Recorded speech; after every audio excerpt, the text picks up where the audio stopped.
ਭਾਰਤੀ ਨਿਜ਼ਾਮ ਬੇਸ਼ੱਕ ਹਿੰਦੂਤਵੀ ਏਜੰਡੇ ਦੇ ਤਹਿਤ ਚੱਲਦਾ ਹੈ, ਪਰ ਉਹ ਜਦੋਂ ਪੰਜਾਬ ਦੇ ਵਿੱਚ ਸੀਐਮ ਬਣਾਉਂਦੇ ਆ ਜਾਂ ਕੋਈ ਹੋਰ ਆ ਤਾਂ ਚਾਹੁੰਦੇ ਆ ਕਿ ਪੱਗ ਦਾੜੇ ਵਾਲਾ ਹੋਵੇ। ਇੱਥੋਂ ਤੱਕ ਕਿ ਜਦੋਂ ਕੋਈ ਕੇਂਦਰ ਦਾ ਮੰਤਰੀ ਸੰਤਰੀ ਕੋਈ ਹੋਰ ਲੀਡਰ ਆਉਂਦਾ ਉਹਦੇ ਵੀ ਸਿਰ ਤੇ ਜਾਲੀ ਜੀ ਪੱਗ ਟਿਕਾ ਦਿੰਦੇ, ਕਿਉਂ ਕਿ ਸਿੱਖਾਂ ਨੂੰ ਭਰਮਾਇਆ ਜਾ ਸਕੇ, ਪੰਜਾਬ ਦੇ ਲੋਕਾਂ ਨੂੰ ਬੇਵਕੂਫ ਬਣਾਇਆ ਜਾ ਸਕੇ ਕਿ ਇਹ ਤਾਂ ਤੁਹਾਡੇ ਵਿੱਚੋਂ ਹੀ ਆ ਬੰਦੇ, ਇਹ ਤੁਹਾਡੇ ਖਿਲਾਫ ਥੋੜੀ ਚੱਲ ਸਕਦੇ। ਇਹ ਜਿਹੜੇ ਭਾਰਤੀ ਮੁੱਖ ਧਾਰਾ ਨੂੰ ਮੱਥਾ ਟੇਕੀ ਬੈਠੇ ਲੋਕ ਨੇ, ਚਾਹੇ ਉਹ ਆਪਣੇ ਚੋਂ ਆ ਚਾਹੇ ਉਹ ਕਿਸੇ ਹੋਰ ਚੋਂ ਆ, ਇਹ ਸਾਰੇ ਰਲ ਕੇ ਭਾਰਤੀ ਸਟੇਟ ਦੀ ਯਾਨੀ ਕਿ ਹਿੰਦੂ ਤਵੀ ਨਿਜ਼ਾਮ ਦੀ ਸੇਵਾ ਕਰਦੇ ਆ, ਜਿਹਦਾ ਨਿਸ਼ਾਨਾ ਇਹ ਆ ਕਿ ਭਾਰਤ ਨੂੰ ਇੱਕ ਕੌਮ ਦੇ ਰੂਪ ਚ ਬਦਲਣਾ, ਯਾਨੀ ਕਿ ਬਾਕੀ ਸਾਰੀਆਂ ਆਇਡੈਂਟੀਟੀਜ਼ ਜਿਹੜੀਆਂ ਨੇ, ਜਿਹੜੀਆਂ ਮਾਈਨੋਰਿਟੀਜ਼ ਘੱਟ ਗਿਣਤੀਆਂ ਜਿਹੜੀਆਂ ਨੇ, ਇਹਨਾਂ ਦਾ ਖਾਤਮਾ ਕਰਕੇ ਸੁਹਾਗਾ ਫੇਰ ਕੇ ਸਾਰਿਆਂ ਨੂੰ ਹਿੰਦੂ ਫੋਲਡ ਵਿੱਚ ਲੈ ਕੇ ਆਉਣਾ।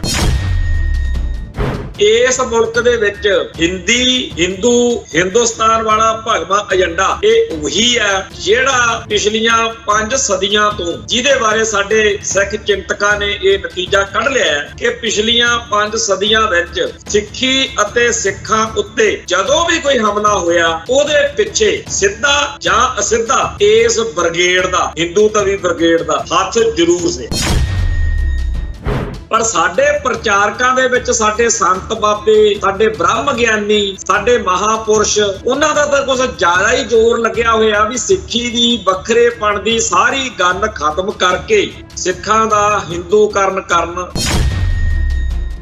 ਗੁਰੂ ਗ੍ਰੰਥ ਸਾਹਿਬ ਜੀ ਦੀ ਥਾਂ ਤੇ ਹੋਰ ਚੀਜ਼ਾਂ ਨੂੰ ਮੱਥੇ ਟੇਕਣੇ, ਕਰਮਕਾਂਡ ਕਰਨੇ, ਇਹ ਸਾਰਾ ਕੁਝ ਕਰਵਾਉਣ ਲਈ ਇਹ ਮਾਹੌਲ ਸਿਰਜਣ ਲਈ, ਜੇ ਕਹੀਏ ਵੀ ਆਰਐਸਐਸ ਦੁਸ਼ਮਣ, ਇਹ ਗੱਲਾਂ ਆਪਦੀ ਥਾਂ ਤੇ ਸੱਚੀਆਂ ਨੇ, ਪਰ ਸਾਡੇ ਧਾਰਮਿਕ ਅਤੇ ਸਿਆਸੀ ਆਗੂ ਜਾਂ ਜਿਹੜੇ ਲੋਕ ਇਹਨਾਂ ਗੱਲਾਂ ਨੂੰ ਜਾਇਜ਼ ਦਰਸਾਉਂਦੇ ਆ, ਇਹ ਕੀ ਕਰੀਏ ਜੀ, ਕਰਨਾ ਪੈਣਾ। ਇਹ ਸਾਰੇ ਦੇ ਸਾਰੇ ਸਿੱਖੀ ਦੇ ਵਿੱਚ ਆਉਣ ਵਾਲੇ ਸਮੇਂ ਦੇ ਇਤਿਹਾਸ ਵਿੱਚ ਇਹਨਾਂ ਦਾ ਜ਼ਿਕਰ ਕੈਟਾਂ ਟੌਟਾਂ ਤੇ ਗਦਾਰਾਂ ਹੋਣਾ ਹੀ ਹੈ। ਆਰਐਸਐਸ ਵਾਲੇ ਕਹਿ ਰਹੇ ਨੇ ਬਈ ਸਾਰੇ ਹਿੰਦੂ ਹੀ ਨੇ, ਇਹ ਗੱਲ ਕਹਾਉਣ ਦੇ ਲਈ ਸਾਡੇ ਵਿੱਚੋਂ ਬੰਦੇ ਖੜੇ ਕੀਤੇ ਜਾ ਰਹੇ ਨੇ ਕਿ ਆਪਾਂ ਸਾਰਾ ਕੁਝ ਹਿੰਦੂਆਂ ਵਾਲੇ ਤਾਂ ਕਰਦੇ ਹਾਂ। ਹੁਣ ਜਿਹੜਾ ਬੰਦਾ ਸਿੱਖ ਆਪਦੇ ਧਰਮ 'ਚ ਪਰਪੱਕ ਹੋਣ ਲਈ ਕਹੇ ਉਹ ਤਾਂ ਹੋ ਗਿਆ ਜੀ ਫਿਰਕਾ ਪ੍ਰਸਤ, ਤੇ ਜਿਹੜਾ ਬੰਦਾ ਇਹ ਕਹੇ ਵੀ ਸਿੱਖਾ ਆਪਦਾ ਧਰਮ ਛੱਡ ਦੇ, ਹਿੰਦੂ ਵਾਲੇ ਕਰਮਕਾਂਡ ਕਰ ਜਾਂ ਕਿਸੇ ਹੋਰ ਧਰਮ ਦੇ ਕਰਮਕਾਂਡ ਕਰ, ਉਹ ਹੋ ਗਿਆ ਮਹਾਨ, ਉਹ ਹੋ ਗਿਆ ਵਧੀਆ ਬੰਦਾ। ਟੀਵੀ 84 ਉੱਤੇ ਪ੍ਰੋਗਰਾਮ ਖਬਰ ਦੀ ਖਬਰ ਦੇਖ ਰਹੇ ਸਾਰੇ ਦਰਸ਼ਕਾਂ ਨੂੰ ਮੈਂ ਸਰਬਜੀਤ ਸਿੰਘ ਘੁਮਾਣ ਫਤਿਹ ਅਰਜ਼ ਕਰਦਾ ਜੀ। ਵਾਹਿਗੁਰੂ ਜੀ ਕਾ ਖਾਲਸਾ, ਵਾਹਿਗੁਰੂ ਜੀ ਕੀ ਫਤਿਹ। ਆਰਐਸਐਸ ਦੇ ਚੀਫ ਮੋਹਨ ਭਾਗਵਤ ਨੇ ਰਾਜਸਥਾਨ ਦੇ ਵਿੱਚ ਇੱਕ ਸਟੇਟਮੈਂਟ ਦਿੱਤੀ ਆ ਕਿ ਜਿਹੜੀ ਹਿੰਦੂ ਸਮਾਜ ਆ, ਹਿੰਦੂ ਸੁਸਾਇਟੀ ਜਿਹੜੀ ਆ ਉਹ ਇਕਜੁੱਟ ਹੋ ਜੇ। ਕਿਉਂ ਹੋ ਜੇ? ਕਿਉਂਕਿ ਸਿਕਿਉਰਿਟੀ ਦੇ ਪੱਖ ਤੋਂ ਬੜੀ ਲੋੜ ਆ। ਕਹਿੰਦਾ ਵੀ ਹਿੰਦੂ ਸਮਾਜ ਨੂੰ ਭਾਸ਼ਾ, ਜਾਤ, ਖੇਤਰ ਤੇ ਹੋਰ ਜਿੰਨੇ ਮਤਭੇਦ ਨੇ ਉਹ ਖਤਮ ਕਰਕੇ ਆਪਣੀ ਸੁਰੱਖਿਆ ਲਈ ਇਕਜੁੱਟ ਹੋਣਾ ਚਾਹੀਦਾ ਹੈ। ਇਹ ਜਿਹੜੀ ਸਟੇਟਮੈਂਟ ਆ, ਇਹਦੇ ਭਾਰਤੀ ਖਿੱਤੇ ਵਿੱਚ ਵਸਦੀਆਂ ਸਾਰੀਆਂ ਘੱਟ ਗਿਣਤੀ ਕੌਮਾਂ ਲਈ ਬੜੇ ਖਤਰਨਾਕ ਅਰਥ ਨੇ। ਦੇਖਣ ਨੂੰ, ਪੜ੍ਹਨ ਨੂੰ ਬੜੀ ਸੌਖੀ ਜੀ ਗੱਲ ਲੱਗਦੀ ਆ ਵੀ ਆਪਦੇ ਭਾਈਚਾਰੇ ਨੂੰ ਸੁਰੱਖਿਆ ਦੇ ਨਾਂ ਤੇ ਇਕੱਠੇ ਕਰਨ ਦੀ ਗੱਲ ਹੀ ਕੀਤੀ ਹੈ, ਇਹਦੇ 'ਚ ਮਾੜੀ ਗੱਲ ਕੀ ਹੋ ਸਕਦੀ ਹੈ? ਜੇਕਰ ਸਿੱਖਾਂ ਵਰਗੀ ਘੱਟ ਗਿਣਤੀ ਕੌਮ ਦਾ ਕੋਈ ਆਗੂ ਆਪਦੇ ਭਾਈਚਾਰੇ ਨੂੰ ਇਹ ਗੱਲ ਦਾ ਸੱਦਾ ਦੇਵੇ ਕਿ ਆਪਾਂ ਸਾਰੇ ਇਕੱਠੇ ਹੋ ਜਾਓ, ਨਹੀਂ ਰਗੜੇ ਜਾਵਾਂਗੇ, ਇਸ ਗੱਲ ਦੇ ਅਰਥ ਬਣਦੇ ਆ ਕੁਛ। ਇਸ ਗੱਲ ਦਾ ਅਰਥ ਬਣਦਾ ਕਿ ਭਾਈ ਆਪਾਂ ਸੱਤਾ ਵਿਹੂਣੇ ਲੋਕ ਆ, ਆਪਣੇ ਕੋਲੇ ਸੱਤਾ ਨਹੀਂ ਹੈ। ਸੱਤਾ ਇਸ ਮੁਲਕ ਦੀ ਹਮੇਸ਼ਾ ਹਿੰਦੂਇਜ਼ਮ ਵਾਲੇ ਲੋਕਾਂ ਕੋਲ ਰਹਿਣੀ ਹੈ। ਜੇਕਰ ਕੋਈ ਗੈਰ ਸਿੱਖ, ਹਿੰਦੂ ਤੋਂ ਬਗੈਰ ਕੋਈ ਮੁਸਲਮਾਨ, ਕੋਈ ਈਸਾਈ, ਕੋਈ ਸਿੱਖ ਜਾਂ ABCD ਕੋਈ ਵੀ ਇਸ ਮੁਲਕ ਦੇ ਵੱਡੇ ਅਹੁਦਿਆਂ ਤੇ ਬੈਠਾ ਵੀ ਹੋਵੇ ਤਾਂ ਉਹ ਇਸ ਮੁਲਕ ਦੀ ਸਿਸਟਮ ਦੀ ਲੋੜ ਚੋਂ ਨਿਕਲਿਆ ਹੋਇਆ ਫੈਸਲਾ ਹੁੰਦਾ। ਜਿਵੇਂ ਜਿਹੜੇ ਸ਼ੋਰੂਮਾਂ ਵਾਲੇ ਆ, ਦੁਕਾਨਦਾਰ ਨੇ, ਉਹ ਬਹੁਤ ਸਾਰੀਆਂ ਚੀਜ਼ਾਂ ਦੁਕਾਨ ਦੀ ਮਸ਼ਹੂਰੀ ਲਈ ਬਾਹਰਲੇ ਪਾਸੇ ਸ਼ੋਕੇਸਾਂ ਦੇ ਵਿੱਚ ਲਾ ਦਿੰਦੇ ਆ। ਅਸਲੀ ਮਾਲ ਨਹੀਂ ਹੁੰਦਾ, ਉਹ ਸਿਰਫ ਦਿਖਾਵਾ ਦਿਖਾਉਣ ਲਈ ਕੀਤਾ ਜਾਂਦਾ।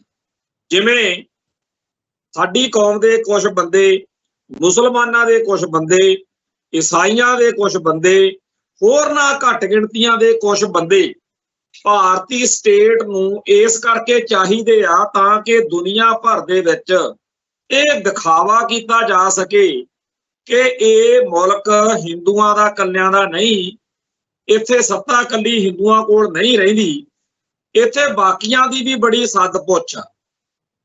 ਇਹੋ ਜਿਹੇ ਜਿਹੜੇ ਜਮੂਰੇ ਹੁੰਦੇ ਆ, ਜਮੂਰੇ ਅੱਡ-ਅੱਡ ਕੌਮਾਂ ਚੋਂ ਪੈਦਾ ਕੀਤੇ ਹੋਏ, ਇਹਨਾਂ ਦੀ ਸਟੇਟ ਨੂੰ, ਸਿਸਟਮ ਨੂੰ, ਨਿਜ਼ਾਮ ਨੂੰ ਜਦੋਂ ਲੋੜ ਪੈਂਦੀ ਆ ਉਦੋਂ ਇਹ ਆਪਦਾ ਮੁੱਲ ਵੀ ਪੂਰਾ ਲੈਂਦੇ ਆ। ਤੁਹਾਨੂੰ ਚੇਤੇ ਕਰਨ ਦੀ ਲੋੜ ਹੈ ਕਿ ਜਦੋਂ ਡਾਕਟਰ ਮਨਮੋਹਨ ਸਿੰਘ UNO ਵਿੱਚ ਜਾ ਕੇ ਉੱਥੇ ਇਹ ਗੱਲ ਆਖੇ ਕਿ ਭਾਰਤ ਵਿੱਚ ਕਿਸੇ ਮਾਈਨੋਰਿਟੀ ਨੂੰ ਕੋਈ ਖਤਰਾ ਨਹੀਂ, ਉਹਦੇ ਨਾਲ ਸਾਡਾ ਜਿਹੜਾ ਕੇਸ ਆ ਉਹ ਕਿੰਨਾ ਕਮਜ਼ੋਰ ਹੋ ਜਾਏਗਾ, ਹੁੰਦਾ ਹੈ ਤੇ ਹੋਇਆ ਹੈ। ਜਦੋਂ ਅਸੀਂ ਦੁਨੀਆ ਭਰ ਦੇ ਵਿੱਚ ਪਿੱਟਦੇ ਆ ਕਿ ਸਾਡੀ ਕੌਮ ਦਾ ਬਹੁਤ ਬੁਰਾ ਹਾਲ ਆ, ਭਾਰਤ ਵਿੱਚ ਸਾਡੀ ਬੋਲੀ ਨੂੰ, ਸਾਡੇ ਧਰਮ ਨੂੰ, ਸਾਡੇ ਸੱਭਿਆਚਾਰ ਨੂੰ, ਸਿੱਖ ਸਿਵਲਾਈਜੇਸ਼ਨ ਨੂੰ ਖਤਮ ਕੀਤਾ ਜਾ ਰਿਹਾ, ਧੁੰਦਲਾ ਕੀਤਾ ਜਾ ਰਿਹਾ, ਮਲੀਨ ਕੀਤਾ ਜਾ ਰਿਹਾ। ਕਈ ਪੱਖਾਂ ਦੇ ਉੱਤੇ ਅਟੈਕ ਚੱਲਦਾ ਹੁੰਦਾ। ਇੱਕ ਤਾਂ ਹੈਗਾ ਵੀ ਜਿਹੜੇ ਜਿੱਥੇ ਜਿਹੜੀ ਚੀਜ਼ ਸਿੱਖਾਂ ਦੇ ਵੱਖਰੇਪਣ ਦੀ ਮਿਟਾਈ ਜਾ ਸਕਦੀ ਆ ਉਹ ਮਿਟਾਓ। ਇੱਕ ਹੈਗਾ ਵੀ ਜੇ ਮਿਟਾ ਨਹੀਂ ਸਕਦੇ ਚਲੋ ਧੁੰਦਲਾ ਹੀ ਕਰ ਦਿਓ, ਤੇ ਜੇ ਮਿਟਾਉਣ ਅਤੇ ਧੁੰਦਲਾ ਕਰਨ ਤੋਂ ਤੀਜੀ ਆਪਸ਼ਨ ਆ, ਕਿਤੇ ਤੀਜੀ ਚੋਣ ਆ, ਤੀਜਾ ਬਦਲ ਹੈ, ਉਹ ਵੀ ਨਾ ਬਖਸ਼ੋ, ਮਲੀਨ ਕਰੋ, ਜਾਣੀ ਕਿ ਭੈੜਾ ਬਣਾ ਦਿਓ, ਗੰਦਾ ਬਣਾ ਦਿਓ। ਲੋਕ ਕਹਿਣ ਲੈ ਇਹ ਇਹਨਾਂ ਦੇ ਧਰਮ 'ਚ ਕਿੰਨੀ ਭੈੜੀ ਗੱਲ ਆ, ਮਾੜੀ ਗੱਲ। ਐਵੇਂ ਹੀ ਇੱਕ ਇਹ ਏਜੰਡਾ ਚੱਲ ਰਿਹਾ ਕਿ ਸਿੱਖਾਂ ਨੂੰ ਜਿੱਥੇ ਹੋ ਸਕੇ ਅਸਿਮੀਲੇਟ ਕਰ ਲਓ, ਕਿ ਜੇ ਅਸਿਮੀਲੇਟ ਨਹੀਂ ਹੋ ਰਿਹਾ, ਜਜ਼ਬ ਨਹੀਂ ਵਿੱਚ ਹੋ ਰਿਹਾ ਕੋਈ ਵਰਗ, ਕੋਈ ਸਿੱਖ, ਤਾਂ ਅਸਾਸੀਨੇਸ਼ਨ, ਕਤਲ ਕਰਨ ਤੋਂ ਬਿਨਾਂ ਬਚੋ, ਡਰੋ। ਸੋ ਇਹ ਜਿਹੜੀਆਂ ਇਸ ਮੁਲਕ ਦੀਆਂ ਸਾਰੀਆਂ ਗੱਲਾਂ ਬਾਤਾਂ ਚੱਲ ਰਹੀਆਂ ਨੇ, ਇਹਨਾਂ ਦਾ ਜਦੋਂ ਅਸੀਂ ਇੱਕ ਲਾਈਨ ਦੇ ਵਿੱਚ ਨਿਬੇੜਾ ਕਰਦੇ ਹਾਂ ਵੀ ਸਾਡੀ ਨਸਲਕੁਸ਼ੀ ਹੋ ਰਹੀ ਹੈ, ਸਾਡੀ ਜੈਨੋਸਾਈਡ ਹੋ ਰਹੀ ਹੈ। ਇੰਦਰਜੀਤ ਸਿੰਘ ਜੇਜੀ ਦੀ ਕਮਾਂਡ ਹੇਠ ਇੱਕ ਪੰਜਾਬ ਦੇ ਵਿੱਚ ਹਿਊਮਨ ਰਾਈਟਸ ਵਾਇਲੇਸ਼ਨ ਦਾ ਪੂਰਾ ਸਿੱਖ ਕੌਮ ਦਾ ਕੇਸ ਆ ਜਿਹੜਾ ਉਹ ਪੇਸ਼ ਹੋਇਆ ਸੀ, ਜਿਹਦਾ ਨਾਂ ਪੋਲਿਟਿਕਸ ਆਫ ਜੈਨੋਸਾਈਡ, ਕਿ ਕੌਮ ਘਾਤ ਦੀ ਰਾਜਨੀਤੀ, ਸਿੱਖਾਂ ਦੀ ਕਿਵੇਂ ਨਸਲਕੁਸ਼ੀ ਹੋ ਰਹੀ ਹੈ। ਇਹ ਪੂਰਾ ਕੇਸ ਉਸ ਕਿਤਾਬ ਦੇ ਰਾਹੀਂ ਦੁਨੀਆ ਸਾਹਮਣੇ ਰੱਖਿਆ ਗਿਆ ਸੀ। ਇਹ ਤੋਂ ਬਿਨਾਂ ਆਪਾਂ ਇੱਥੇ ਪੰਜਾਬ ਦੇ ਵਿੱਚ ਅਸੀਂ ਪਿੱਟਦੇ ਆ, ਕਲਪਦੇ ਆ, ਸੰਤਾਪ ਝੱਲ ਰਹੇ ਆ ਕਿ ਐਮਨੈਸਟੀ ਇੰਟਰਨੈਸ਼ਨਲ ਜਾਂ ਜਿਹੜੀਆਂ ਹਿਊਮਨ ਰਾਈਟਸ ਨੂੰ ਪ੍ਰੋਟੈਕਟ ਕਰਨ ਲਈ ਜਾਂ ਉਤੇ ਰਿਪੋਰਟਿੰਗ ਕਰਨ ਲਈ ਇੰਟਰਨੈਸ਼ਨਲ ਲੈਵਲ ਦੀਆਂ ਸੰਸਥਾਵਾਂ ਨੇ, ਉਹਨਾਂ ਨੂੰ ਪੰਜਾਬ ਭੇਜਿਆ ਜਾਵੇ, ਉਹ ਸਾਡੇ ਉੱਤੇ ਕੰਮ ਕਰਨ ਤੇ ਆਪਦੀ ਰਿਪੋਰਟ ਦੇਣ। ਇਹ ਸਾਰਾ ਕੁਝ ਅਸੀਂ ਕਿਉਂ ਕਹਿੰਦੇ ਆ? ਕਿਉਂਕਿ ਸਾਡੀ ਕੌਮ ਦੀ ਨਸਲਕੁਸ਼ੀ ਹੋ ਰਹੀ, ਤੇ ਸਾਡੇ ਵਿੱਚੋਂ ਸਾਡੀ ਵਰਗੀ ਸ਼ਕਲ ਵਾਲਾ ਡਾਕਟਰ ਮਨਮੋਹਨ ਸਿੰਘ, ਉਹਨੂੰ ਅਗਲਿਆਂ ਨੇ ਬਿਠਾ ਕੇ ਸਾਡੀ ਸਾਰੀ ਗੱਲ ਤੇ ਪੋਚਾ ਫੇਰਦਾ। ਇਹ ਅੱਡ-ਅੱਡ ਕੌਮਾਂ ਦੇ ਵਿੱਚ ਡਾਕਟਰ ਮਨਮੋਹਨ ਸਿੰਘ ਵਰਗੇ ਬੜੇ ਬੰਦੇ ਅਗਲਿਆਂ ਨੇ ਪਾਲੇ ਹੋਏ ਨੇ। ਇਹ ਸਿਰਫ ਉਹ ਜਮੂਰੇ ਆ ਜਿਹੜੇ ਸ਼ੋਕ ਕੇਸ ਦੇ ਵਿੱਚ ਰੱਖੇ ਹੋਏ ਹੁੰਦੇ ਨੇ, ਜਦੋਂ ਕੱਢ ਕੇ ਕਿਸੇ ਨੂੰ ਦਿਖਾਉਣਾ ਹੋਵੇ ਉਦੋਂ ਦਿਖਾ ਛੱਡੀਦਾ, ਫਿਰ ਵਿੱਚ ਚਿਣ ਦਈਦਾ। ਇਹ ਅੱਜ ਦਾ ਨਹੀਂ, ਇਹ ਸਦੀਆਂ ਪੁਰਾਣਾ। ਜਦੋਂ ਰਾਮਚੰਦਰ ਅਤੇ ਲక్ష్మణ ਹੁਣਾਂ ਦੀ, ਰਾਵਣ ਹੁਣਾਂ ਵਾਲੀ ਉਹ ਸਾਰੀ ਕਥਾ ਕੋਈ ਪੜ੍ਹਦਾ ਹੈ, ਉਹਦੇ ਵਿੱਚ ਕਈ ਪੱਖ ਤੁਹਾਨੂੰ ਸਮਝਣ ਲਈ ਮਿਲ ਜਾਂਦੇ ਆ। ਆਪਾਂ ਦੇਖੋ, ਜਦੋਂ ਰਾਵਣ ਦੀ ਮੌਤ ਹੋ ਗਈ ਤੇ ਉੱਥੇ ਰਾਮਚੰਦਰ ਨੇ ਆਪ ਨਹੀਂ ਰਾਜ ਭਾਗ ਕੀਤਾ, ਨਾ ਲక్ష్మణ ਨੂੰ ਗੱਦੀ ਤੇ ਬਿਠਾਇਆ, ਉਹਨੇ ਉਹਨਾਂ ਦੇ ਵਿੱਚੋਂ ਜਿਹੜਾ ਵਿਭੀਸ਼ਣ ਸੀ, ਉਸੇ ਸੀਤਾ ਦਾ ਰਾਵਣ ਦਾ ਭਰਾ, ਉਹਨੂੰ ਗੱਦੀ ਤੇ ਬਿਠਾਤਾ। ਹੁਣ ਹਿੰਦੂ ਭਾਈਚਾਰਾ ਕਹਿੰਦਾ ਵੀ ਜਿਹੜਾ ਰਾਵਣ ਸੀ ਉਹ ਤਾਂ ਬੜਾ ਮਾੜਾ ਸੀ, ਜਿਹੜੇ ਹੋਰ ਉਹਦਾ ਉੜਮਾ ਰਾਮਚੰਦਰ ਭਗਵਾਨ ਦੇ ਨਾਲ ਲੜਿਆ ਉਹ ਬੜੇ ਮਾੜੇ ਆ। ਚੰਗਾ ਕਹਿੰਦੇ ਕੌਣ ਆ? ਕਹਿੰਦੇ ਉਹਨਾਂ ਦੇ ਵਿੱਚੋਂ ਜਿਹੜਾ ਉਹਦਾ ਭਰਾ ਸੀ ਬਈ ਉਹ ਬੜਾ ਵਧੀਆ ਸੀ, ਜਿਹਨੇ ਰਾਮਚੰਦਰ ਹੁਣਾਂ ਦੇ ਨਾਲ ਸੈਟਿੰਗ ਰੱਖੀ, ਓਕੇ ਗੱਲ ਰੱਖੀ, ਤੇ ਬਾਅਦ ਚ ਉਹਨੂੰ ਗੱਦੀ ਦੇਤੀ ਉੱਥੇ। ਪਰ ਆਪਾਂ ਇਹ ਗੱਲ ਨੂੰ ਸੋਚੋ ਕਿ ਰਾਮਚੰਦਰ ਉੱਥੇ ਆਪ ਦੀ ਗੱਦੀ ਤੇ ਬਹਿੰਦਾ ਤੇ ਰਾਵਣ ਦੇ ਭਰਾ ਨੂੰ ਬਿਠਾਉਂਦਾ। ਇਵੇਂ ਹੀ ਦੁਨੀਆ ਦਾ ਦਸਤੂਰ ਆ ਕਿ ਜੇ ਆਪ ਰਾਜ ਕਰਾਂਗੇ, ਜਿਵੇਂ ਇੱਥੇ ਜਦੋਂ ਅੰਗਰੇਜ਼ ਰਾਜ ਕਰਦਾ ਸੀ ਤਾਂ ਸਿੱਧਾ ਸ਼ਰੇਆਮ ਦਿਖਦਾ ਦੁਸ਼ਮਣ ਆਪਾਂ ਨੂੰ, ਆਪਾਂ ਉਹਦੇ ਨਾਲ ਲੜਨ ਲਈ ਸੌਖਾ ਤਿਆਰ ਹੋ ਸਕਦੇ ਸੀ। ਜਦੋਂ ਤੁਹਾਡੇ ਵਿੱਚੋਂ ਹੋਵੇ ਦੁਸ਼ਮਣ, ਤੁਹਾਡੇ ਵਿੱਚੋਂ ਕੋਈ ਗੁਲਾਮ ਓਵਰਸੀਅਰ ਬਿਠਾ ਦਿੱਤਾ ਜਾਵੇ ਕਿ ਵਿੱਚੋਂ ਇਹਨਾਂ ਵਰਗਾ, ਜਿਵੇਂ ਸਿੱਖਾਂ ਦੇ ਵਿੱਚੋਂ ਪੱਗਾਂ ਦਾੜੇ ਵਾਲੇ ਚਾਹੀਦੇ ਨੇ, ਇਸੇ ਕਰਕੇ ਦਿੱਲੀ ਦਰਬਾਰ ਭਾਰਤੀ ਨਿਜ਼ਾਮ ਬੇਸ਼ੱਕ ਹਿੰਦੂਤਵੀ ਏਜੰਡੇ ਦੇ ਤਹਿਤ ਚੱਲਦਾ ਹੈ, ਪਰ ਉਹ ਜਦੋਂ ਪੰਜਾਬ ਦੇ ਵਿੱਚ ਸੀਐਮ ਬਣਾਉਂਦੇ ਆ ਜਾਂ ਕੋਈ ਹੋਰ ਆ ਤਾਂ ਚਾਹੁੰਦੇ ਆ ਕਿ ਪੱਗ ਦਾੜੇ ਵਾਲਾ ਹੋਵੇ। ਇੱਥੋਂ ਤੱਕ ਕਿ ਜਦੋਂ ਕੋਈ ਕੇਂਦਰ ਦਾ ਮੰਤਰੀ ਸੰਤਰੀ ਕੋਈ ਹੋਰ ਲੀਡਰ ਆਉਂਦਾ, ਉਹਦੇ ਵੀ ਸਿਰ ਤੇ ਜਾਲੀ ਜੀ ਪੱਗ ਟਿਕਾ ਦਿੰਦੇ ਆ, ਕਿਉਂ ਕਿ ਸਿੱਖਾਂ ਨੂੰ ਭਰਮਾਇਆ ਜਾ ਸਕੇ, ਪੰਜਾਬ ਦੇ ਲੋਕਾਂ ਨੂੰ ਬੇਵਕੂਫ ਬਣਾਇਆ ਜਾ ਸਕੇ ਕਿ ਇਹ ਤਾਂ ਤੁਹਾਡੇ ਵਿੱਚੋਂ ਹੀ ਆ ਬੰਦੇ, ਇਹ ਤੁਹਾਡੇ ਖਿਲਾਫ ਥੋੜੀ ਚੱਲ ਸਕਦੇ, ਇਹ ਤਾਂ ਤੁਹਾਡੇ ਹੀ ਬੰਦੇ ਨੇ। ਸੋ ਹਰ ਕੌਮ ਦੇ ਵਿੱਚੋਂ ਇਹੋ ਜਿਹੇ ਜਮੂਰੇ ਲੱਭ ਕੇ ਇੰਡੀਅਨ ਸਟੇਟ ਆਪਦੇ ਹੱਕ 'ਚ ਵਰਤਦਾ। ਇਹ ਸਾਰੇ ਰਲ ਮਿਲ ਕੇ ਕਰਦੇ ਕੀ ਨੇ? ਇਹ ਜਿਹੜੇ ਭਾਰਤੀ ਮੁੱਖ ਧਾਰਾ ਨੂੰ ਮੱਥਾ ਟੇਕੀ ਬੈਠੇ ਲੋਕ ਨੇ, ਚਾਹੇ ਉਹ ਆਪਣੇ ਚੋਂ ਆ ਚਾਹੇ ਉਹ ਕਿਸੇ ਹੋਰ ਚੋਂ ਆ, ਇਹ ਸਾਰੇ ਰਲ ਕੇ ਭਾਰਤੀ ਸਟੇਟ ਦੀ ਯਾਨੀ ਕਿ ਹਿੰਦੂ ਤਵੀ ਨਿਜ਼ਾਮ ਦੀ ਸੇਵਾ ਕਰਦੇ ਆ, ਜਿਹਦਾ ਨਿਸ਼ਾਨਾ ਇਹ ਆ ਕਿ ਭਾਰਤ ਨੂੰ ਇੱਕ ਕੌਮ ਦੇ ਰੂਪ 'ਚ ਬਦਲਣਾ, ਜਾਣੀ ਕਿ ਬਾਕੀ ਸਾਰੀਆਂ ਆਇਡੈਂਟੀਟੀਜ਼ ਜਿਹੜੀਆਂ ਨੇ, ਜਿਹੜੀਆਂ ਮਾਈਨੋਰਿਟੀਜ਼ ਘੱਟ ਗਿਣਤੀਆਂ ਜਿਹੜੀਆਂ ਨੇ, ਇਹਨਾਂ ਦਾ ਖਾਤਮਾ ਕਰਕੇ ਸੁਹਾਗਾ ਫੇਰ ਕੇ ਸਾਰਿਆਂ ਨੂੰ ਹਿੰਦੂ ਫੋਲਡ ਵਿੱਚ ਲੈ ਕੇ ਆਉਣਾ। ਇਹੀ ਗੱਲ ਅੱਜ ਫੇਰ ਮੋਹਨ ਭਾਗਵਤ ਨੇ ਕਹੀ ਆ ਕਿ ਇਸ ਮੁਲਕ ਵਿੱਚ ਜਿਹੜੇ ਵੀ ਲੋਕ ਰਹਿੰਦੇ ਆ ਉਹ ਸਾਰੇ ਹਿੰਦੂ ਨੇ, ਤੇ ਠੀਕ ਆ ਉਹਨਾਂ ਦੇ ਢੰਗ ਤਰੀਕੇ ਅੱਡੋ ਅੱਡ ਹੋ ਸਕਦੇ ਆ, ਪਰ ਅਸੀਂ ਤਾਂ ਸਾਰਿਆਂ ਨੂੰ ਹਿੰਦੂ ਕਹਿੰਦੇ ਆ। ਹੁਣ ਸਿੱਖ ਜਿੰਨਾ ਮਰਜ਼ੀ ਪਿੱਟੀ ਜਾਣ, ਕਲਪੀ ਜਾਣ, ਜਾਂ ਮੁਸਲਮਾਨ ਜਾਂ ਹੋਰ ਆ, ਉਹ ਕਹਿੰਦੇ ਸਾਰੇ ਹਿੰਦੂ ਨੇ। ਹਿੰਦੂ ਕਹਿ ਕੇ ਤੁਹਾਡੀ ਵੱਖਰੀ ਹੋਂਦ ਹਸਤੀ ਦੇ ਉੱਤੇ ਤਾਂ ਸਵਾਲੀਆ ਨਿਸ਼ਾਨ ਲਾ ਹੀ ਦਿੱਤਾ। ਨਾਲ ਦੀ ਨਾਲ ਗੁਰੂ ਨਾਨਕ ਪਾਤਸ਼ਾਹ ਵੇਲੇ ਤੋਂ ਚੱਲੀ ਆ ਰਹੀ ਸਾਡੀ ਸਾਰੀ ਸਿੱਖ ਇਨਕਲਾਬੀ ਸੋਚ ਨੂੰ, ਸਾਡੀ ਲਹਿਰ ਨੂੰ, ਸਾਡੇ ਪੂਰੇ ਰਿਲੀਜਨ ਨੂੰ, ਧਰਮ ਨੂੰ, ਸਾਡੀ ਸਿੱਖ ਸਿਵਲਾਈਜੇਸ਼ਨ ਨੂੰ ਵੀ ਉਹਨਾਂ ਨੇ ਸਵਾਲੀਆ ਨਿਸ਼ਾਨ ਲਾ। ਇਸ ਤਰੀਕੇ ਨਾਲ ਸਾਡੀ ਹੋਂਦ ਹਸਤੀ ਦੇ ਉੱਤੇ ਇੱਕ ਇਹ ਅਟੈਕ ਆ, ਤੇ ਇਹ ਅਟੈਕ ਨੂੰ ਸਿੱਧਾ ਅਟੈਕ ਦੇ ਬੋਲਾਂ 'ਚ ਵੀ ਆਪਾਂ ਜੀ ਸਿੱਖਾਂ ਦਾ ਪੂਰਾ ਕੱਦੂ ਕਰਨਾ, ਇਹ ਕਹਿਣ ਦੀ ਥਾਂ ਉਹ ਨਵੇਂ ਤਰੀਕੇ ਨਾਲ ਕਹਿੰਦੇ ਆ ਵੀ ਹਿੰਦੂ ਨੂੰ ਖਤਰਾ ਜੀ, ਆਓ ਆਪਦੀ ਰਾਖੀ ਲਈ ਇਕੱਠੇ ਹੋ ਜਾਈਏ। ਕਮਾਲ ਦੀ ਬਾਤ ਹੈ ਕਿ ਪਿਛਲੇ ਕਿੰਨੇ ਸਾਲਾਂ ਤੋਂ ਇਸ ਮੁਲਕ ਦੇ ਵਿੱਚ ਵੈਸੇ ਤਾਂ ਸਾਰੀਆਂ ਜਿਹੜੀਆਂ ਸਰਕਾਰਾਂ ਬਣੀਆਂ ਉਹ ਹਿੰਦੂ ਹਿੱਤ ਵਿੱਚ ਕੰਮ ਕਰਨ ਵਾਲੀਆਂ ਬਣੀਆਂ, ਤੇ ਹੁਣ ਤਾਂ ਮੋਦੀ ਹੁਣੀ ਭਗਵੇਂ ਬ੍ਰਿਗੇਡ ਵਾਲੇ, ਭਾਜਪਾ ਵਾਲੇ ਸੱਤਾ 'ਚ ਨੇ, ਜਿਨ੍ਹਾਂ ਨਾਲ RSS ਦੀ ਫੁੱਲ ਟਿਊਨਿੰਗ ਆ। ਤੇ ਇਸ ਸਰਕਾਰ ਦੇ ਹੁੰਦਿਆਂ ਜੇ ਹਿੰਦੂਆਂ ਨੂੰ ਖਤਰਾ, ਜੇ ਮੋਦੀ ਹੁਣਾਂ ਦੀ, ਯੋਗੀ ਹੁਣਾਂ ਦੀ, ਤੇ ਹੁਣ ਤਾਂ ਸਮਝੌਤਾ ਐਕਸਪ੍ਰੈਸ ਵਿੱਚ ਬਲਾਸਟ ਕਰਨ ਵਾਲੇ ਸਾਧ ਵੀ ਪ੍ਰਗਿਆ ਹੋਣੀ, ਕਰਨਲ ਪੁਰੋਹਿਤ ਹੋਣੀ, ਹੁਣ ਤਾਂ ਕਿਸੇ ਦੀ ਇਹੋ ਜਿਹੀ ਦੀ ਲੋੜ ਹੀ ਨਹੀਂ। ਹੁਣ ਤਾਂ ਸਰਕਾਰ ਆਪਦੀ ਮੁਲਕ ਦਾ ਪੂਰੇ ਦਾ ਪੂਰਾ ਸਿਸਟਮ ਜਿਹੜਾ ਹੈ ਉਹ ਹਿੰਦੂਆਂ ਦੇ ਹੱਥ ਵਿੱਚ ਆ, ਹਿੰਦੂਆਂ ਦੇ ਇਸ਼ਾਰੇ ਤੇ ਜੋ ਮਰਜ਼ੀ ਕਰਾ ਸਕਦੇ ਅਗਲੇ। ਇਹੋ ਜਿਹੇ ਮਾਹੌਲ ਦੇ ਵਿੱਚ ਹੁਣ ਉਹ ਕਹਿੰਦੇ ਆ ਜੀ ਹਿੰਦੂਆਂ ਨੂੰ ਸੁਰੱਖਿਆ ਦੀ ਲੋੜ ਆ ਤੇ ਹਿੰਦੂ ਨੂੰ ਖਤਰਾ। ਜੇ ਹਿੰਦੂ ਖਤਰੇ 'ਚ ਆ ਤੇ ਜੇ 10 ਸਾਲਾਂ 'ਚ ਵੀ ਸਰਕਾਰ ਜਿਹੜੀ ਆ ਉਹ ਖਤਰਾ ਟਾਲ ਨਹੀਂ ਸਕੀ, ਫਿਰ ਇਹੋ ਜਿਹੀ ਸਰਕਾਰ ਦਾ ਵੀ ਕੀ ਹਿੰਦੂਆਂ ਨੇ ਅਚਾਰ ਪਾਉਣਾ। ਇਹਦੇ ਨਾਲੋਂ ਤਾਂ ਫਿਰ ਅਸੀਂ ਸਿੱਖ ਕਿਤੇ ਹਜ਼ਾਰਾਂ ਗੁਣੇ ਚੰਗੇ ਆ। ਨਾ ਸਾਡੇ ਕੋਲੇ ਕੋਈ ਸਰਕਾਰ ਆ, ਨਾ ਦਿੱਲੀ 'ਚ ਨਾ ਪੰਜਾਬ 'ਚ, ਹਰ ਸਰਕਾਰ ਸਾਡੇ ਖਿਲਾਫ ਭੁਗਤਦੀ ਆ। ਹਰ ਸਰਕਾਰ ਸਾਡੇ ਇਸ਼ਟ ਦੇ, ਸਾਡੇ ਧਰਮ ਦੇ, ਸਾਡੇ ਕੰਮਾਂ ਕਾਰਾਂ ਦੇ, ਸਾਡੇ ਇਤਿਹਾਸ ਨੂੰ, ਸਾਡੇ ਫਲਸਫੇ ਨੂੰ ਨੁਕਸਾਨ ਕਰਨ ਲਈ ਲੱਗੀ ਰਹਿੰਦੀ ਹੈ।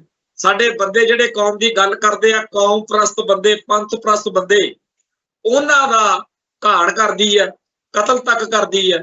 ਫਿਰ ਇਹੋ ਜਿਹੀ ਸਰਕਾਰ ਜਿਹੜੀ ਹਿੰਦੂ ਹਿੱਤ ਨੂੰ ਬਚਾ ਨਹੀਂ ਪਾ ਰਹੀ, ਮੋਹਨ ਭਾਗਵਤ ਤੇ ਭਗਵੇਂ ਬ੍ਰਿਗੇਡ ਵਾਲਿਆਂ ਨੂੰ ਸ਼ਰਮ ਆਉਣੀ ਚਾਹੀਦੀ ਆ ਵੀ ਇਹੋ ਜਿਹੀ ਸਰਕਾਰ ਨਾਲੋਂ ਤਾਂ ਫਿਰ ਸਿੱਖ ਜਿਹੜੇ ਨੇ, ਉਹ ਜਿਨ੍ਹਾਂ ਦੇ ਕੋਲੇ ਇੱਕੋ ਹੀ ਗੱਲ ਆ ਨਾ, ਪਰ ਸਿੱਖਾਂ ਕੋਲੇ ਤਾਂ ਮੇਰਾ ਰੁੱਸੇ ਨਾ ਕਲਗੀਆਂ ਵਾਲਾ, ਜੱਗ ਭਾਵੇਂ ਸਾਰਾ ਰੁੱਸ। ਸਾਡੀ ਤਾਂ ਉਸੇ ਸੱਚੇ ਪਾਤਸ਼ਾਹ ਤੇ ਹੀ ਟੇਕ ਆ ਨਾ, ਇੱਕ ਤੱਕਿਆ ਸਹਾਰਾ ਬਸ ਤੇਰਾ, ਹੋਰ ਸਭ ਢਾਈਆਂ ਢੇਰੀਆਂ। ਸੋ ਜਿਹੜਾ ਇਸ ਮੁਲਕ ਦੇ ਵਿੱਚ ਹਿੰਦੁਸਤਾਨ ਵਾਲਾ ਭਗਵਾਂ ਏਜੰਡਾ, ਇਹ ਉਹੀ ਹੈ ਜਿਹੜਾ ਪਿਛਲੀਆਂ 5 ਸਦੀਆਂ ਤੋਂ, ਜਿਹਦੇ ਬਾਰੇ ਸਾਡੇ ਸਿੱਖ ਚਿੰਤਕਾਂ ਨੇ ਇਹ ਨਤੀਜਾ ਕੱਢ ਲਿਆ ਕਿ ਪਿਛਲੀਆਂ 5 ਸਦੀਆਂ ਵਿੱਚ ਸਿੱਖੀ ਅਤੇ ਸਿੱਖਾਂ ਉੱਤੇ ਜਦੋਂ ਵੀ ਕੋਈ ਹਮਲਾ ਹੋਇਆ, ਉਹਦੇ ਪਿੱਛੇ ਸਿੱਧਾ ਜਾਂ ਅਸਿੱਧਾ ਇਸ ਬ੍ਰਿਗੇਡ ਦਾ, ਹਿੰਦੂ ਤਵੀ ਬ੍ਰਿਗੇਡ ਦਾ ਹੱਥ ਜ਼ਰੂਰ ਸੀ। ਹੁਣ ਇਹ ਗੱਲ ਸਾਡੇ ਚਿੰਤਕਾਂ ਨੂੰ, ਵਿਦਵਾਨਾਂ ਨੂੰ, ਖੋਜ ਕਰਨ ਵਾਲਿਆਂ ਨੂੰ ਲਗਾਤਾਰ ਪ੍ਰਸਾਰਨੀ ਚਾਹੀਦੀ ਆ। ਇਹੋ ਜਿਹੀਆਂ ਕਿਤਾਬਾਂ, ਇਹੋ ਜਿਹੀਆਂ ਲਿਖਤਾਂ ਸਾਹਮਣੇ ਆਉਣੀਆਂ ਚਾਹੀਦੀਆਂ ਨੇ।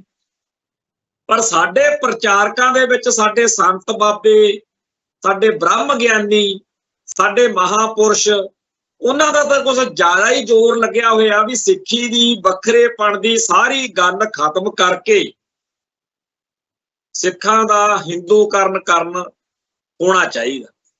ਸੋ ਸਿੱਖਾਂ ਦਾ ਹਿੰਦੂਕਰਨ ਕਰਨ ਵਾਲੇ ਬੜੀਆਂ ਮਿੱਠੀਆਂ, ਬੜੀਆਂ ਵਧੀਆ, ਬੜੀਆਂ ਚੰਗੀਆਂ ਲੱਗਣ ਵਾਲੀਆਂ, ਮਨਮੋਹਣੀਆਂ, ਔਰ ਬੋਲੀ ਬੜੀ ਸਵਾਦਲੀ ਤੇ ਬੜੀ ਐਨ ਆਨੰਦਮਈ, ਅੱਖਾਂ ਮੀਚ ਕੇ ਜਦੋਂ ਬਾਤਾਂ ਪਾਉਂਦੇ ਆ, ਸਾਖੀਆਂ ਸੁਣਾਉਂਦੇ ਆ, ਉਹ ਸਾਰਾ ਕੁਝ ਇੱਕ ਖਤਰਨਾਕ ਹਮਲਾ, ਜਿਹਨੂੰ ਅੱਜ ਨਹੀਂ ਅਸੀਂ ਸਮਝ ਰਹੇ, ਜਦੋਂ ਸਾਡੇ ਅੰਦਰੋਂ ਅੰਦਰੀ ਸਿਉਂਕ ਵਾਂਗੂ ਇਹ ਸਾਰੇ ਕੁਝ ਨੂੰ ਖਤਮ ਕਰ ਦੂ।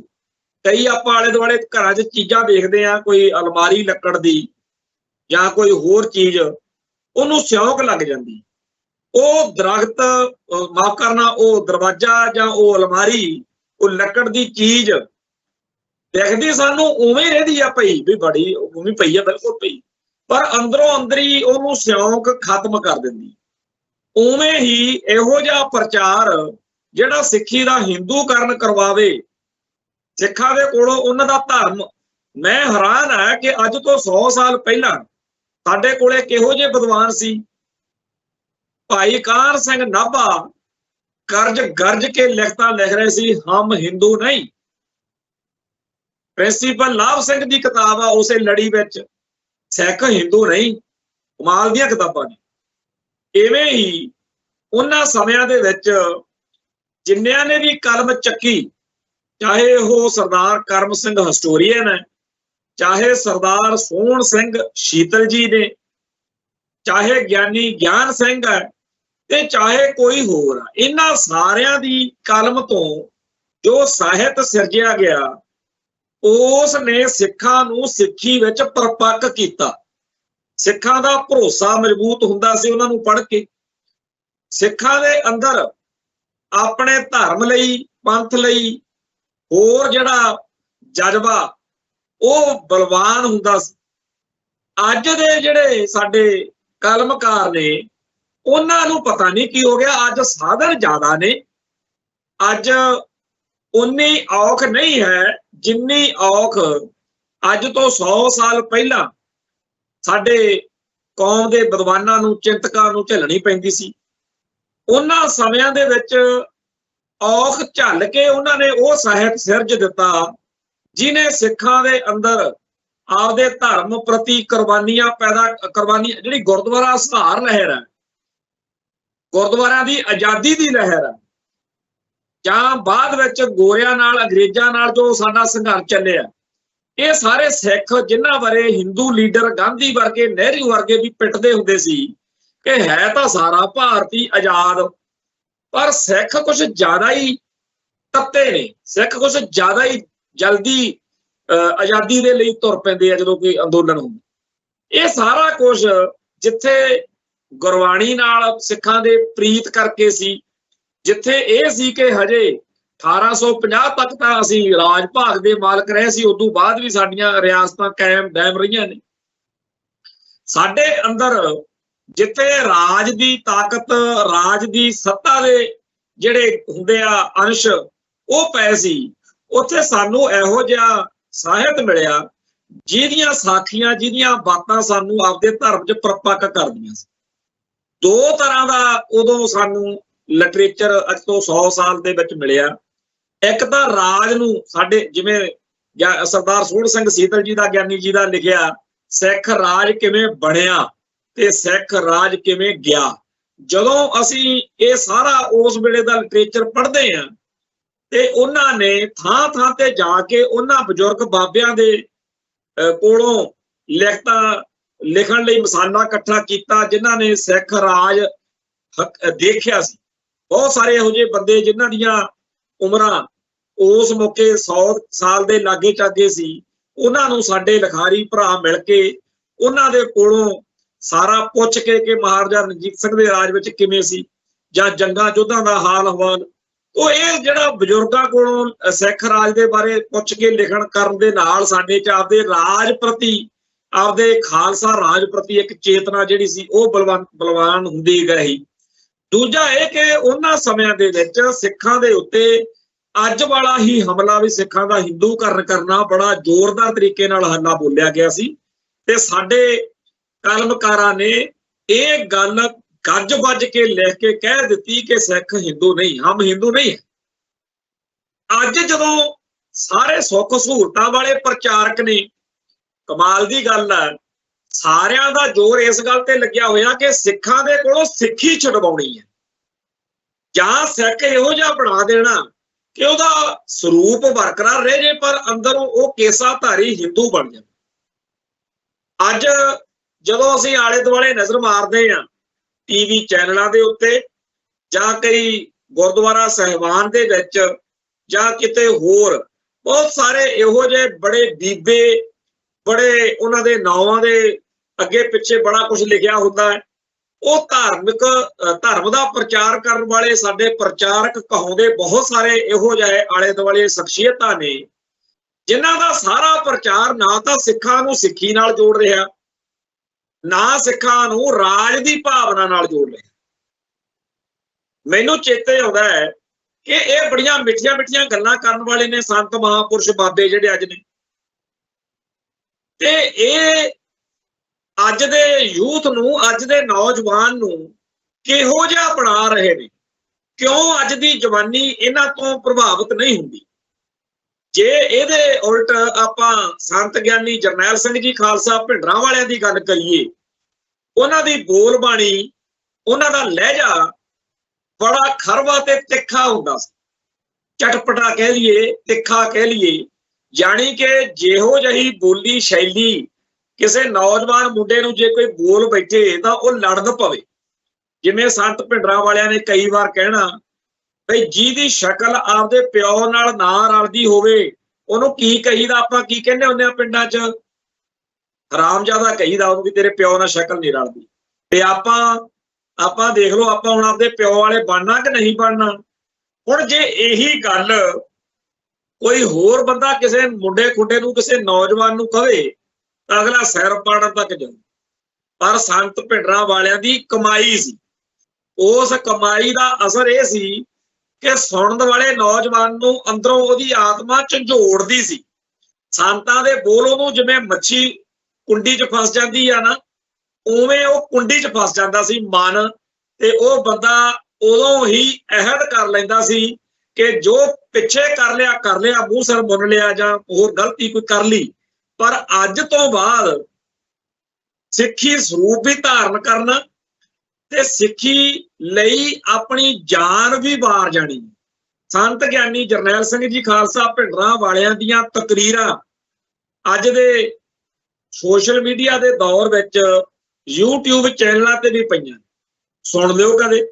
ਉਹਨਾਂ ਦੀ ਸਿੱਧੀ ਪੱਧਰੀ ਬੋਲੀ ਸੀ। ਅੱਜ ਕੱਲ ਦੇ ਜਿਹੜੇ ਪ੍ਰਚਾਰਕ ਨੇ ਬੜਾ ਸੋਹਣਾ ਸੋਹਣਾ ਜਿਹਾ ਬੋਲਦੇ ਆ, ਬੜਾ ਠਰਮੇ ਨਾਲ, ਬੜਾ ਧੀਰਜ ਨਾਲ, ਮਿੱਠਾ ਮਿੱਠਾ ਜਿਹਾ, ਵੀ ਮੋਹ ਲਈਏ ਬੰਦੇ ਨੂੰ। ਸੰਤ ਭਿੰਡਰਾਂ ਵਾਲਿਆਂ ਦੇ ਸਿੱਧੇ ਸਪਸ਼ਟ ਬੋਲ ਨੌਜਵਾਨੀ ਦੇ ਦਿਲ ਵਿੱਚ ਇਉਂ ਖੁੱਭ ਜਾਂਦੇ ਸੀ ਬਈ ਉਹ ਬੰਦਾ ਆਪਦੇ ਧਰਮ ਨੂੰ ਪਿਆਰ ਵੀ ਕਰਨ ਲੱਗ ਜਾਂਦਾ ਸੀ ਤੇ ਧਰਮ ਤੋਂ ਆਪਾ ਕੁਰਬਾਨ ਕਰਨ ਵਾਲੀ ਸ਼ਖਸੀਅਤ ਬਣ ਜਾਂਦਾ ਸੀ।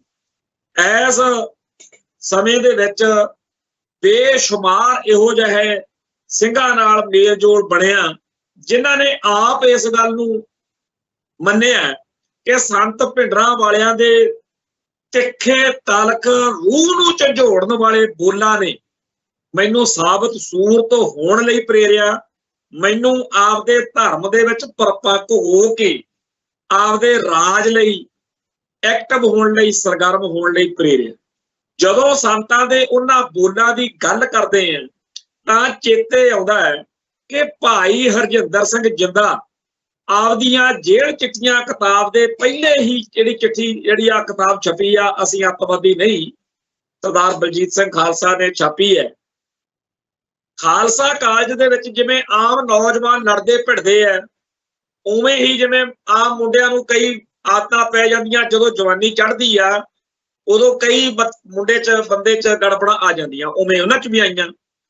ਤੇ ਸੰਤ ਜਰਨੈਲ ਸਿੰਘ ਜੀ ਖਾਲਸਾ ਭਿੰਡਰਾਂ ਵਾਲਿਆਂ ਨੇ ਖਾਲਸਾ ਕਾਲਜ ਅੰਮ੍ਰਿਤਸਰ ਦੇ ਵਿੱਚ ਇਹਨਾਂ ਲੜਨ ਭੜਨ ਵਾਲੇ ਗਰੁੱਪਾਂ ਨੂੰ, ਮੁੰਡਿਆਂ ਨੂੰ, ਨੌਜਵਾਨਾਂ ਨੂੰ ਲੰਗਰ ਹਾਲ ਦੀ ਛੱਤ ਤੇ ਜਦੋਂ ਸੱਦਿਆ, ਉਹ ਸਾਰਾ ਬਿਉਰਾ ਭਾਈ ਹਰਜਿੰਦਰ ਸਿੰਘ ਜਿੰਦੇ ਨੇ ਆਪਣੇ ਹੱਥੀਂ ਲਿਖਿਆ ਕਿ ਮੈਂ ਬੜਾ ਆਪਦੇ ਆਪ ਨੂੰ ਪਿੱਛੇ ਜੇ ਡਰ ਕੇ ਜੇ ਬੈਠਾ, ਵੀ ਸੰਤ ਕਹਿੰਦੇ ਆ ਵੀ ਬੜਾ ਔਖਾ ਕਰ ਦਿੰਦੇ ਆ, ਗੁੱਸੇ ਬਚਾ ਜਾਂਦੇ ਆ, ਤੇ ਸੰਤਾਂ ਨੇ ਪੋਲਿਆ ਜਾਂ ਮੇਰੇ ਤੀਰ ਦੀ ਛੋਹ ਜੀ ਮਾਰੀ ਤੇ ਮੈਨੂੰ ਉਸ ਨਾਲ ਹੀ ਤਾਰ ਦਿੱਤਾ। ਤੇ ਉਹ ਬੰਦਾ ਜਿਹੜਾ ਖਾਲਸਾ ਕਾਲਜ ਦੇ ਵਿੱਚ ਚੰਗਿਆੜਾ ਕਰਕੇ ਉੱਥੇ ਚਰਚਾ 'ਚ ਰਹਿੰਦਾ ਸੀ, ਉਹ ਬੰਦਾ ਅੱਜ ਕੌਮ ਦੇ ਸ਼ਹੀਦਾਂ ਵਿੱਚ ਉਹਦੀ ਗਿਣਤੀ ਹੈ। ਇੱਕ ਵਾਰ ਭਾਈ ਦਵਿੰਦਰਪਾਲ ਸਿੰਘ ਜੀ ਭੁੱਲਰ ਦੀ ਰਿਹਾਈ ਲਈ ਦਰਬਾਰ ਸਾਹਿਬ ਦੇ ਬਾਹਰਲੇ ਪਾਸੇ ਅਸੀਂ ਹਰ ਰੋਜ਼ ਸਿੱਖ ਸੰਗਤ ਤੋਂ ਜਿਹੜੀ ਦਸਤਖਤ ਕਰਾਏ ਸੀ, ਵੀ ਲੋਕਾਂ ਤੋਂ ਦਸਤਖਤ ਕਰਾ ਕੇ ਦੇਣੇ ਲੱਖਾਂ ਦੀ ਗਿਣਤੀ 'ਚ, ਉੱਥੇ ਹਰ ਰੋਜ਼ ਹੀ ਤਕਰੀਬਨ ਸਾਡੇ ਕੋਲ ਭਾਈ ਹਰਜਿੰਦਰ ਸਿੰਘ ਜਿੰਦੇ ਦੇ ਮਾਤਾ ਜੀ ਆ ਜਾਇਆ ਕਰਦੇ ਸੀ। ਉਹਨਾਂ ਨੇ ਸਾਡੇ ਨਾਲ ਇੱਕੋ ਜਿਹੇ ਅਸੀਂ ਹੁੰਦੇ ਸੀ, ਮੁੰਡੇ ਖੁੱਡੇ ਨੌਜਵਾਨ ਸਾਰੇ ਗੱਲਾਂ ਕਰਨ ਬਹਿ ਜਾਣਾ, ਤੇ ਇਹ ਗੱਲਾਂ ਵੀ ਕਹਿਣੀਆਂ ਵੀ ਅਸੀਂ ਉਹਨਾਂ ਨੂੰ ਪੁੱਛਣਾ ਵੀ ਨਿੱਕੇ ਹੁੰਦੇ ਤਾਂ ਬੜਾ ਵੀਰ ਹੁਣੀ ਪਾਠ ਕਰਦੇ ਹੁਣੇ ਆ, ਧਰਮੀ ਇਸ ਤਰ੍ਹਾਂ। ਉਹਨਾਂ ਨੇ ਕਈ ਫਿਰ ਮਜ਼ਾਕ 'ਚ ਜਿਵੇਂ ਮਾਵਾਂ ਸਾਡੀਆਂ ਗੱਲਾਂ ਕਰਦੀਆਂ ਗੱਲਾਂ ਕਹਿ ਜਾਣੀਆਂ, ਜਿਵੇਂ ਵੀ ਪਤਾ ਹੀ ਆ ਵੀ ਸਾਰੇ ਕਿਵੇਂ ਤੁਸੀਂ ਕਿਹੋ ਜਿਹੀਆਂ ਤੁਹਾਡੀਆਂ ਆਦਤਾਂ ਹੁੰਦੀਆਂ। ਪਹਿਲਾਂ ਸਾਰੀਆਂ ਗੱਲਾਂ ਮਾਤਾ ਨੇ ਕਰ ਲਈਆਂ, ਫਿਰ ਉਹਨੇ ਕਿਹਾ ਪਰ ਅੱਜ ਮੈਨੂੰ ਫਖਰ ਆ, ਹਰ ਸਾਲ 9 ਤਰੀਕ ਨੂੰ ਮੇਰੇ ਪੁੱਤ ਦੀ ਯਾਦ ਵਿੱਚ, ਨਾਲੇ ਭਾਈ ਸੁਖਦੇਵ ਸਿੰਘ ਸੁਖੇ ਦੀ ਯਾਦ ਵਿੱਚ ਅਕਾਲ ਤਖਤ ਸਾਹਿਬ ਦੇ ਕੋਲ ਭੋਗ ਪੈਂਦਾ। ਇਹ ਜਿਹੜਾ ਮਾਣ ਉਸ ਮਾਂ ਨੂੰ ਸ਼ਹੀਦ ਦੀ ਮਾਂ ਹੋਣ ਦਾ ਮਿਲਿਆ ਨਹੀਂ, ਜਿਹੋ ਜਿਹਾ ਜੀਵਨ ਭਾਈ ਹਰਜਿੰਦਰ ਸਿੰਘ ਜਿੰਦੇ ਨੇ ਅਪਣਾਇਆ ਹੋਇਆ ਸੀ। ਔਰ ਮੈਂ ਇਹ ਗੱਲ ਕਹਿਣਾ ਕਿ ਇਹੋ ਜਿਹੀਆਂ ਹਜ਼ਾਰਾਂ ਹੀ ਕਹਾਣੀਆਂ ਨੇ ਪੰਜਾਬ ਦੇ ਵਿੱਚ। ਬਹੁਤ ਸਾਰੇ ਭਰਾ ਇਸ ਮੌਕੇ ਇਹਨਾਂ ਗੱਲਾਂ ਦੇ ਗਵਾਹ ਨੇ। ਨਵੀਂ ਪੀੜ੍ਹੀ ਨੂੰ ਇਹ ਗੱਲਾਂ ਸਮਝਣ ਦੀ ਲੋੜ ਆ ਕਿ ਸੰਤ ਗਿਆਨੀ ਜਰਨੈਲ ਸਿੰਘ ਜੀ ਖਾਲਸਾ ਭਿੰਡਰਾਂ ਵਾਲਿਆਂ ਨੇ ਕਿਵੇਂ ਉਸ ਵੇਲੇ ਦੀ ਕਰਾਹੇ ਪੈ ਰਹੀ ਜਵਾਨੀ ਨੂੰ ਸਿੱਧੇ ਸਪਸ਼ਟ ਬੋਲਾਂ ਨਾਲ ਧਰਮ ਦੇ ਸੇਵਾਦਾਰ, ਕੌਮ ਦੇ ਲਈ ਜਾਨਾਂ ਵਾਰਨ ਵਾਲੇ ਸੂਰਮਿਆਂ 'ਚ ਬਦਲ ਸੁੱਟੇ।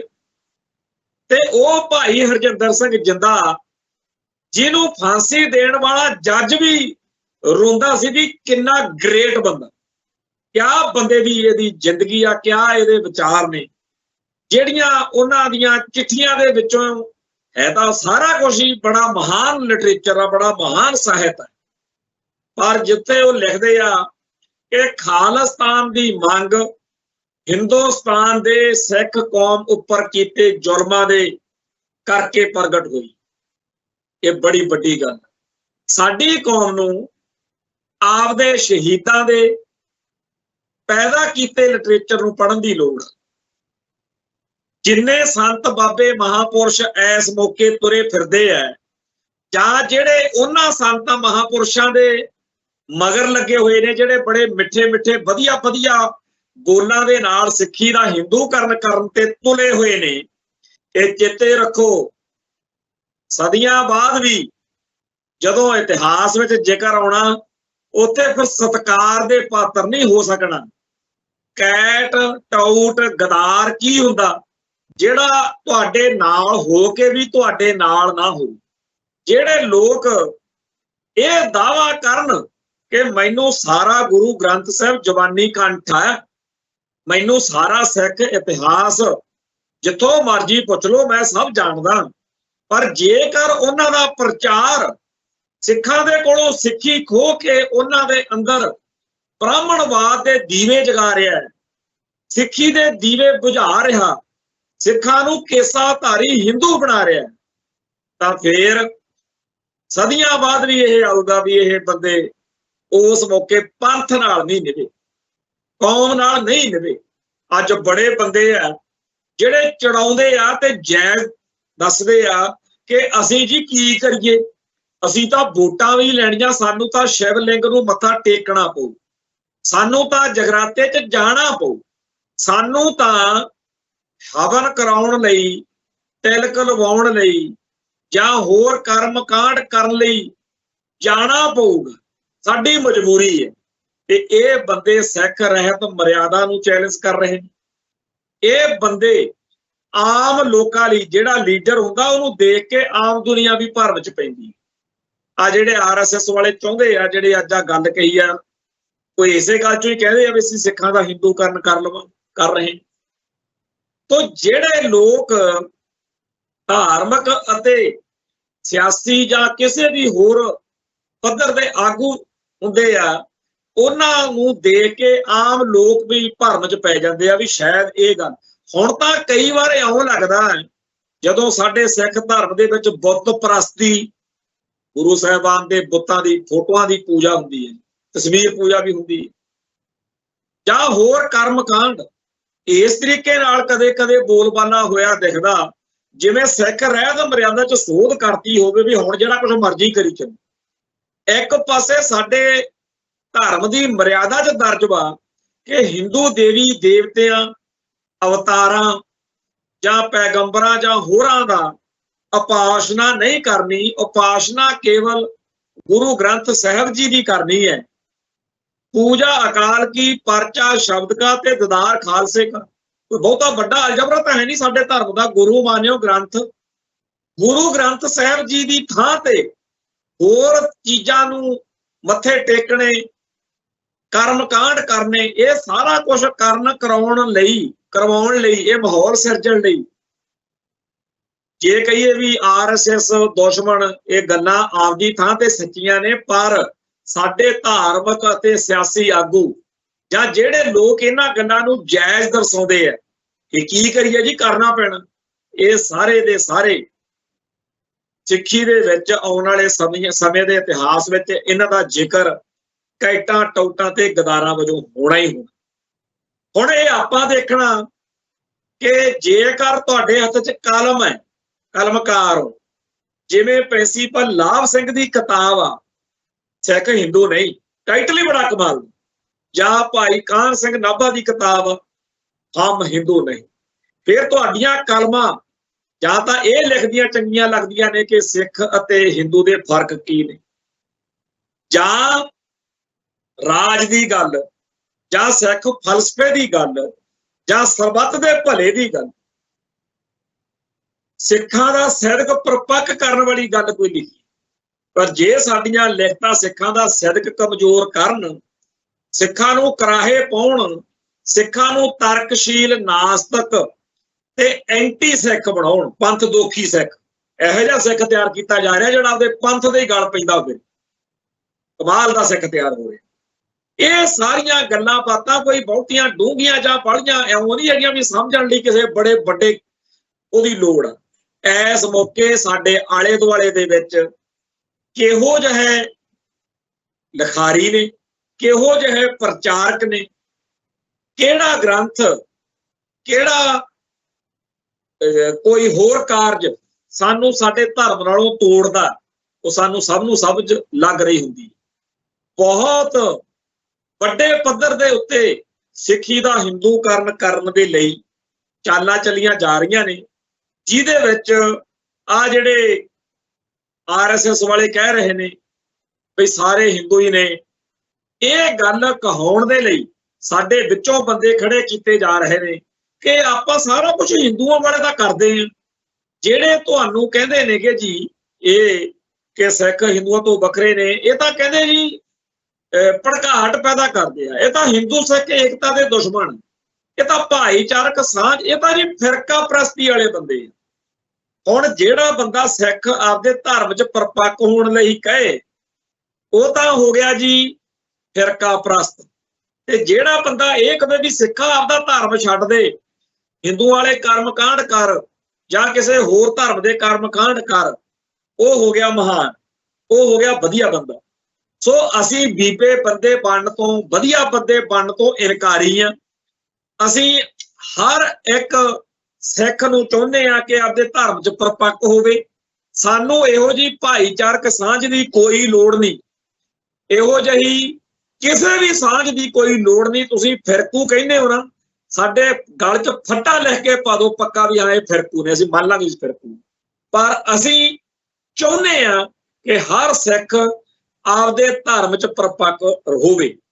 ਇੱਥੇ ਇੱਕ ਗੱਲ ਮੈਂ ਹੋਰ ਕਹਿਣੀ ਚਾਹੁੰਦਾ ਹੈ ਕਿ ਹਿੰਦੂਆਂ ਦੇ ਵਿੱਚ ਉਹਨਾਂ ਦਾ ਇੱਕ ਹਿੱਸਾ ਬੜਾ ਦੁਖੀ ਆ ਕਿ ਬੀਤੇ ਦੌਰ ਵਿੱਚ ਉਹਨਾਂ ਦੇ ਧਰਮ ਦੇ ਵਿੱਚ ਬਹੁਤ ਕੁਝ ਇਹੋ ਜਿਹਾ ਦਾਖਲ ਕਰ ਦਿੱਤਾ ਗਿਆ ਜਿਹਦੀ ਵਿਆਖਿਆ ਅੱਜ ਵੀ ਉਹਨਾਂ ਤੋਂ ਨਹੀਂ ਹੋ ਰਹੀ।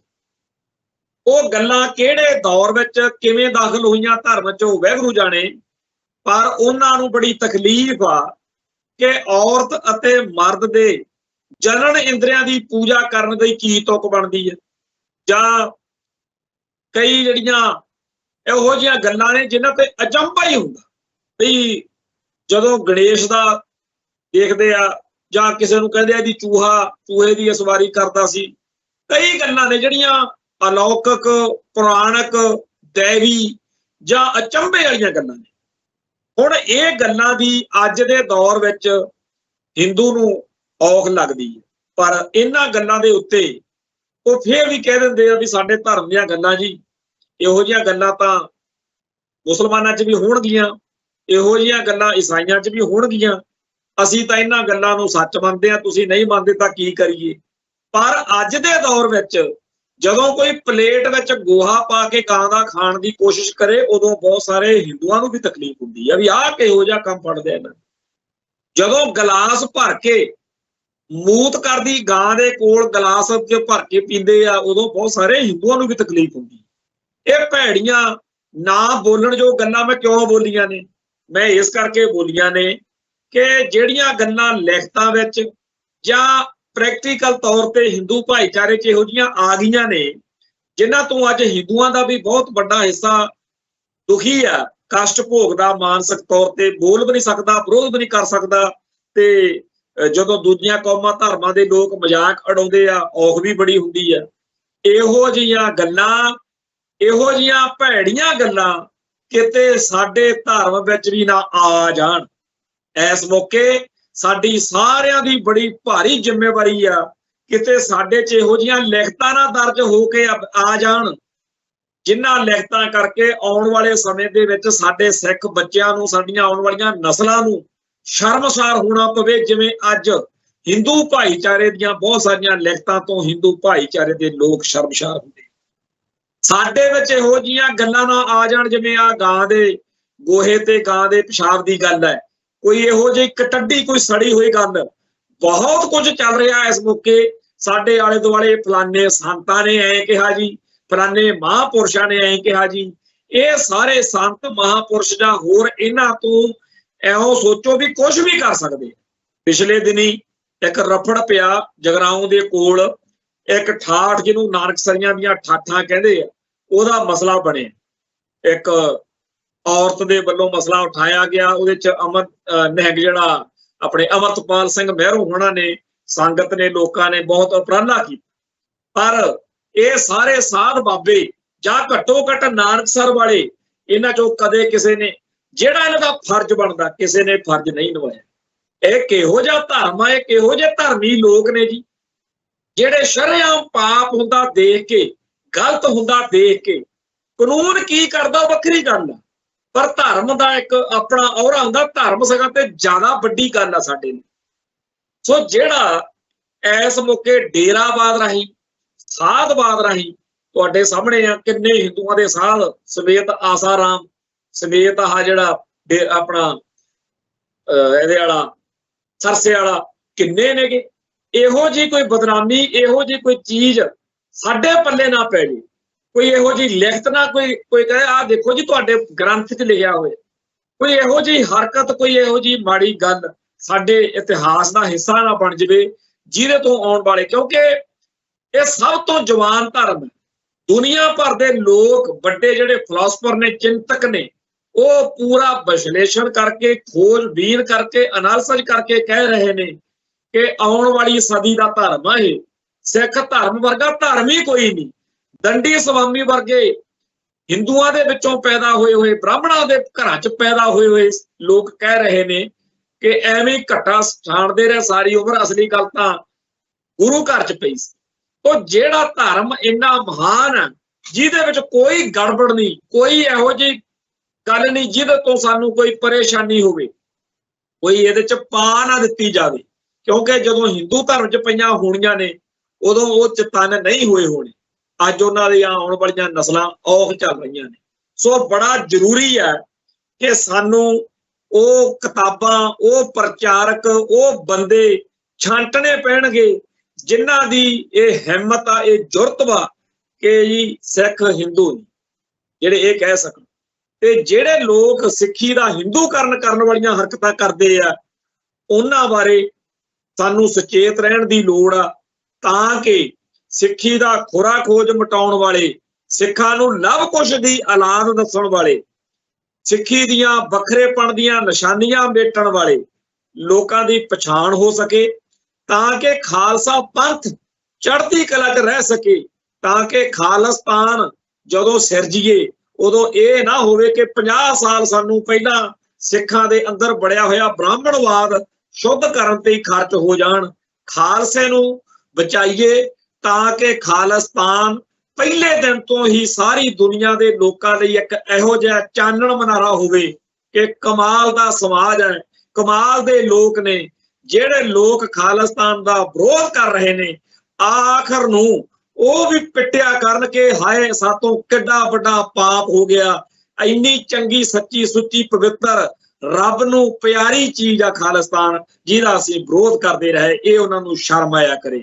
ਸੋ ਇੱਥੇ ਸਮਾਪਤੀ ਆ, ਫੇਰ ਮਿਲਾਂਗੇ।